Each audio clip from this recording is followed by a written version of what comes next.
While I don't like the comment that was made, I also don't like the fact that MAGA Republicans seem to back the blue only when it's convenient for them. I want to say one other thing really quickly about Michael. One person was killed in political violence on January 6th, and it was a Trump supporter who was killed by a trigger-happy cop. Okay, so I want to respond to that right now, and that nonsense that you just said. Brian Sicknick couldn't be reached for comment, could he, Michael? Brian Sicknick, hold on a second. Brian Sicknick died the next day. And for you to claim, hold on a second. Give me 30 seconds to make my point. Excuse me. It's in the autopsy. Give me 30 seconds. Can I finish my point, please, to what you just said? And all I'll need is 30 seconds to do so. If you are making the case on this national show that Brian Sicknick's death the next day had nothing to do with January 6th, then you are an imbecile, I'm not making that sir, point. with The all due medical respect. examiner made that point. Just look at what the scientists What a hill to die on. ridiculous. Great job, Michael. Let me I'm just reciting what the medical Let me Chaos erupted on live television the moment one man refused to let a talking point slide. A panel debate on Piers Morgan's show turned into a full meltdown when two Democrat-aligned guests tried to lecture the room, and Michael Knowles didn't let a single contradiction get past him. What you're about to watch is a masterclass in staying calm while everyone else loses the argument. Donald Trump.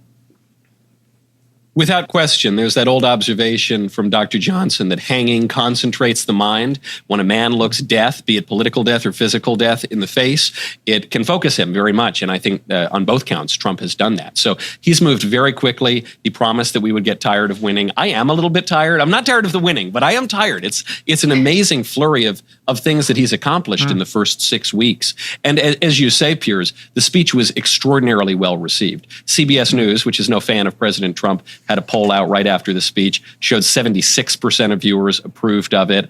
And when you drill down into specifics, the numbers only got better from there. The key to the speech was that President Trump was having a good time and the Democrats didn't know how to react to that. And then he had that one little trap for them. He said, I've come up here 5 times and these people won't applaud anything. I could cure the worst disease. I could accomplish the greatest feat. These people will not applaud for me. And he made the Democrats look ridiculous because they had their noisemakers and their signs. And he dared them. He said, I dare you to stand up. They wouldn't do it. They're so intransigent. And so at one moment, as we know, is probably the moment that stole the show, Trump had a 13-year-old boy who's fought cancer for 6-7 years, made him an honorary Secret Service agent. If there's one thing in the country that everyone should agree on, it's that that's a really sweet moment. And these Democrats couldn't be bothered to stand up. Many of them couldn't be bothered to clap. They looked awful. I think it was a nasty thing for the Democrats to do, but they just looked so awful. No wonder Piers, Trump is getting great marks in the polls. Michael, to me, staggering that there were some Democrats there sitting down and not applauding that family. Whatever your politics, that's about a family of a woman whose life was desecrated in the most appalling manner. The least you can do is show the family some respect. Put aside partisan politics. The second thing was the Democrats holding all these signs, which I just thought, we've got pictures of it here, I just thought it was so childish. It was so like sixth form common room stuff. You know, their little signs, false, false, false, etc. I just thought that was embarrassing. And again, it comes back to my original thing, which is the Democrats just do not know how to tackle Trump, particularly Trump Mark II. Yes, I was waiting for the signs to read, I am rubber and you are glue or something like that. It was totally pathetic. To your point on Lake and Riley and the other victims of illegal aliens who have come into this country, one distinction between the Trump administration, first one, and the Biden administration is, of course, crime is always going to happen. It's a fallen world. But President Trump was able to bring illegal border crossings down to the lowest levels that we've had in 25 years. Just 6 months ago, we were told by Joe Biden that he couldn't close the border because he needed some new bill from Congress to give people amnesty. And it turns out that wasn't true. President Trump in 6 weeks was able to bring illegal crossings down to the lowest number in a quarter century, and he didn't need any new law to do it, which means what we all have known for a long time. The Democrats encouraged illegal aliens by the millions to come into this country, up to 11,000 people in a single day. And they didn't deport criminal aliens. And some of those criminal aliens, even the ones who had been arrested for prior offenses, went on to attempt to rape and kill American citizens. So that's the difference. Are you actually going to try to do something about the problem? So I agree with you, Piers. I think that what the Democrats did last night with DJ, the 13-year-old cancer survivor, with the family of Lake and Raleigh, I think what they did was terribly immoral. But I think it was also just basic political malpractice. How on earth are you going to disrespect a childhood cancer survivor? And by the way, they're the ones who made this political, because not only did they disrespect that young man in the room, but then afterward they went on television, and Nicole Wallace on MSNBC said, oh, it was a heartwarming Well, I'm moment, going to play that and clip. I just hope he doesn't kill himself. I believe the point that she was trying to make is you have these Capitol police officers. Several of them have lost their lives, were beaten with their own batons. Some of them have traumatic brain injury. But yet, why didn't Donald Trump invite any of those people? I'm just wondering. So you can't have it both ways here. While I don't like the comment that was made, I also don't like the fact that MAGA Republicans seem to back the blue only when it's convenient for them. I want to say one other thing really quickly about Michael. One person was killed in political violence on January 6th, and it was a Trump supporter who was killed by a trigger-happy cop. Okay, so I want to respond to that right now, and that nonsense that you just said. This is where Michael Knowles lays the entire debate to rest before it even really starts. While the media wants to talk about Zelensky's suit, Knowles redirects to what actually matters: hundreds of billions of dollars in a war with no end in sight. Then he pivots to the border, and this is the part that should make every Democrat in that room squirm. Illegal crossings hit the lowest level in 25 years within 6 weeks of Trump taking office. No new law required, just enforcement. Meanwhile, Biden's team spent years insisting they legally couldn't secure the border without new legislation from Congress. That excuse is dead. Knowles calls it exactly what it is. Democrats invited millions of illegal crossings, failed to deport known criminal offenders, and some of those same offenders went on to rape and kill American citizens. Then he lands the knockout. Democrats couldn't even bring themselves to clap for a 13-year-old cancer survivor at the State of the Union, then went on MSNBC and mocked him. Knowles doesn't call it just immoral, he calls it basic political malpractice. He's right. You cannot build a message around compassion while refusing to clap for a sick kid on national television. That's not politics. That's just bad instincts. Brian Sicknick couldn't be reached for comment, could he, Michael? Brian Sicknick, hold on a second. Brian Sicknick died the next day. And for you to claim, hold on a second. Give me 30 seconds to make my point. Excuse me. It's in the autopsy. Give me 30 seconds. Can I finish my point, please, to what you just said? And all I'll need is 30 seconds to do so. If you are making the case on this national show that Brian Sicknick's death the next day had nothing to do with January 6th, then you are an imbecile, I'm not making that sir, point. with The all due medical respect. examiner made that point. Just look at what the scientists What a hill to die on. ridiculous. Great job, Michael.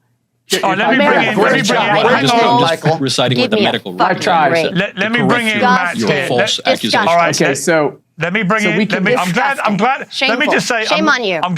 I'm glad, Jojo, you now find things disgusting. It's interesting what you find disgusting and what you're not prepared to find disgusting. The death of a police officer, Piers? We're talking about the death of a police officer. You're talking about the actual death of the police officer, Piers. I know you know that those pardons were wrong. I know you know that because you've said it. And I know that you stand with those officers. So I cannot believe that you would defend Michael Knowles dragging that man's life.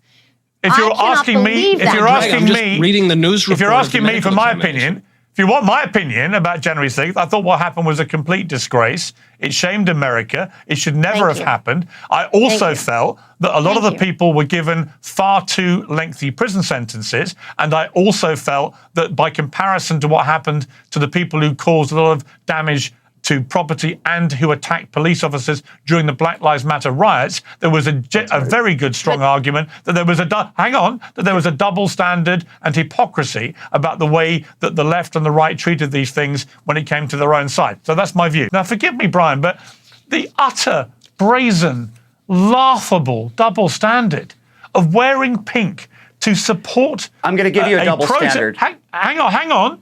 Let me finish. To protest at Trump policies negatively impacting women, when they all think it's fine for trans athletes to destroy the integrity of women's sport. Explain that to me. Sure. You talk about protecting women and the gall of them to be wearing these outfits. when in half the states in this country, a woman cannot get an abortion and in some instances has to drive to another state. Geography should have no bearing over a woman's body. So if the Republicans on this panel care about women and care about women's safety, then let's talk about the fact that in some of these states, if a woman is raped or the victim of incest, she has to be forced to have that rape baby. What I want is consistency, Piers. I answered your question. I played 2 sports in college. Yes, I agree. If you're born a man, transition to a woman, I don't believe you should be competing with women. I've been very consistent on that. However, don't tell women what to do with their bodies. Don't tell women that it's okay, you should just drive to another state. If this is about protecting women, then you guys on this panel should be with me across the board and try to be consistent for once in your life when it comes to and not to mention, Brian, Jojo, Brian's excellent point. As the woman on this panel, You know what? As a woman on the panel, you just chose not to answer my respond to the question. You choose not to answer my questions. Brian answered my question. Therefore, he has my respect. This is what you're talking about. I'm going to go to Michael now. You're talking about an adjudicated rapist who brags well, about if we're talking about not telling women what to do with their bodies, then I would encourage you, Brian, not to tell the roughly half of women in America not to go take their bodies and drive to the polling place and vote for pro-life candidates, which is what happens. I want to clarify here. You're saying that the women on the Democrat side wore pink jackets. I'll try to clear it up for you. About half of women are pro-life. It wasn't well said. Put it in blunter terms so that you can understand it. But if you want to tell them what to think and what to do with their bodies, I suppose that's your prerogative. I very much understand it, Michael. Hold on one second. I have a question for you. No one told them what to do or what to think. No one did that. My question is, you're saying that the pink jackets represent the attack on women's rights, but that the only 2 issues we're talking about here are abortion. I'm sorry. I thought that was your implication, that there was an attack on women's rights. No, I mean, maybe I need to clear things up for you, Michael, because don't put words in my mouth. Why were they wearing pink? Why were they wearing pink? Go really slow, Brian. Go really slow for him. Okay, I'll be very clear to you, Michael, and I'll repeat what I just said, and maybe you can get the MAGA wax out of your ears, okay? I'll explain it to you, okay? There are a lot of women in this country that I speak to, apparently you don't, that believe Donald Trump is a threat to their rights. Now, a lot of different rights. Which rights? Abortion is one of them, Michael. So, Michael, hang on. Okay, that's what I said. There are women in this country. Michael, I'm trying to clear it up for you. Something called the SAVE Act, Michael, I need another 20 seconds. Including your pro-life women. Okay. Michael, so far you've agreed Michael, hang on. Michael, I'm trying to clear it up for you, as you just said, okay? Thank you. I understand you're obsessed with this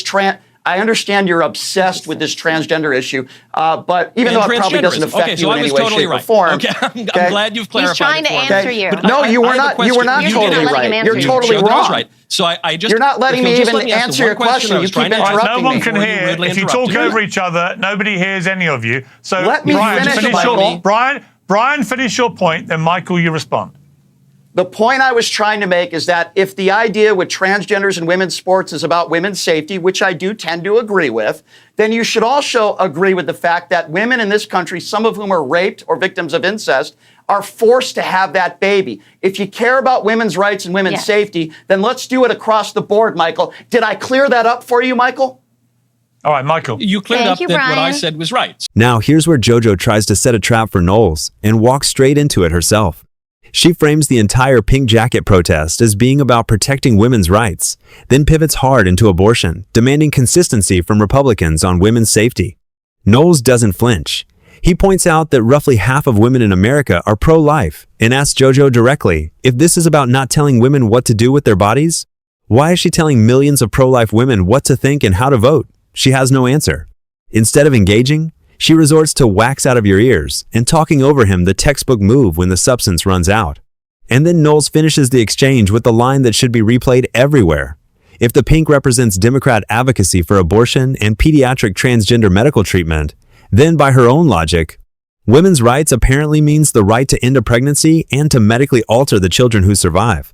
She never actually rebuts it. She just repeats, "That's your definition," like it's a comeback. It isn't. This is what happens when a talking point built for a cable news soundbite meets someone who actually follows the logic to its conclusion.